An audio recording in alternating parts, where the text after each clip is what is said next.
The topic that we're going to be exploring over the weekend is emotional alchemy. Emotional alchemy.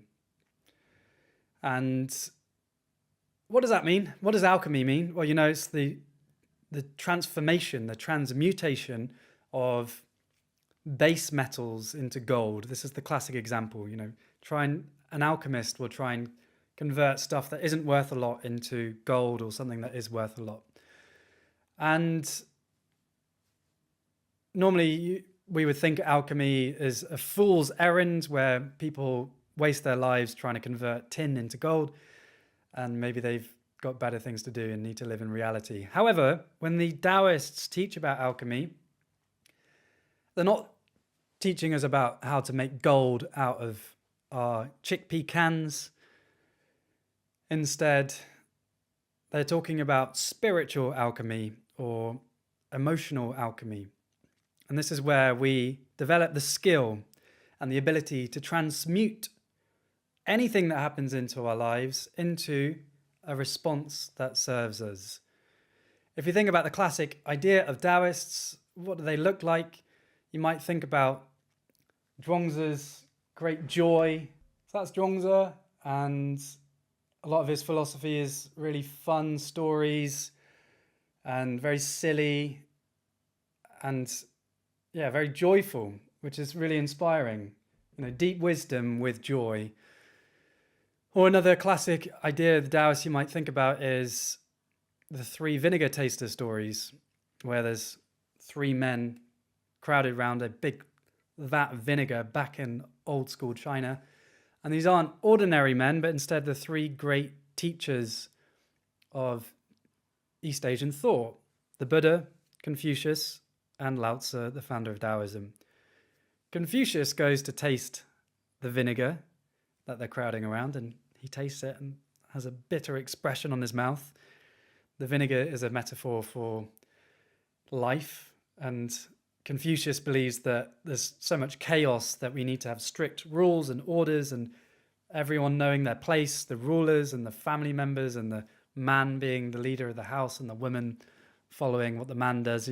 Everything needs to be in order, and only then can life become sweet. So it starts sour, and through hard work and rules it becomes sweet.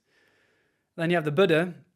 He takes a taste of the vinegar, and the Buddha, he sees life as ultimately a distraction or full of illusion and suffering. And so instead of responding negatively or having an adverse reaction to the vinegar, he just tries to meditate through it. He tastes the vinegar and then no reaction. He's that Zen.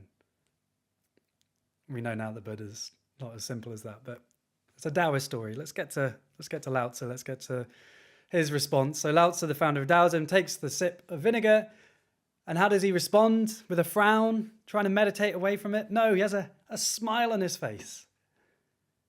And you think, how could you have a smile tasting such strong vinegar, like straight vinegar?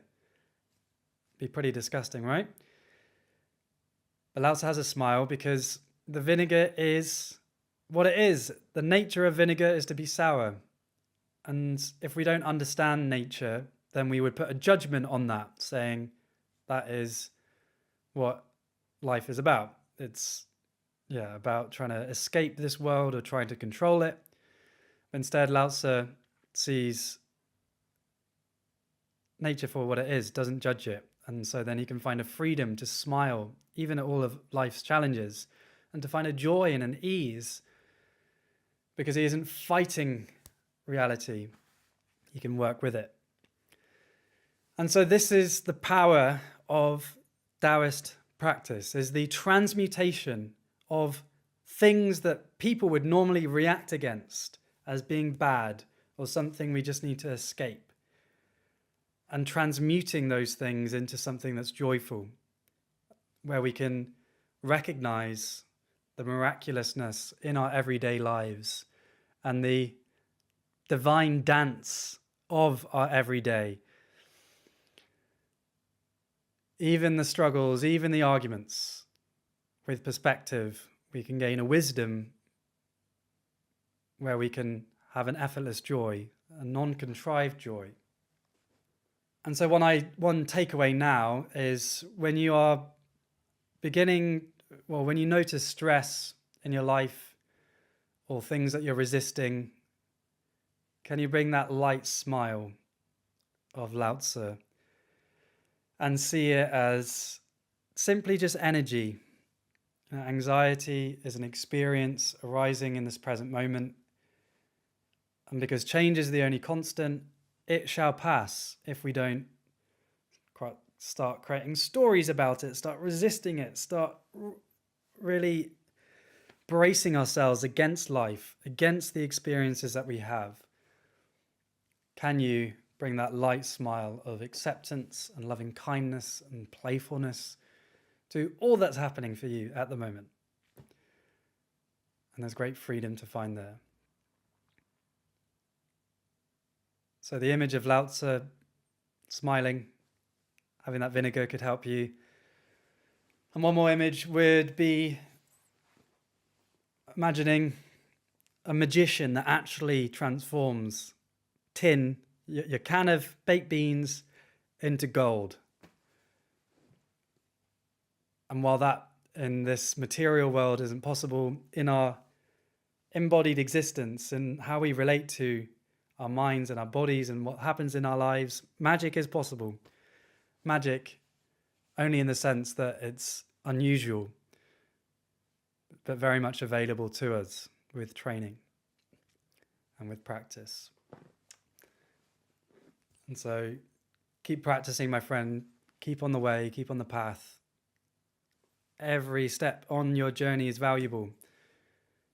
And I feel the difference for every step that I take as well. We don't have to reach the end of the path to experience the benefits of walking it. So just keep stepping and see what you can transmute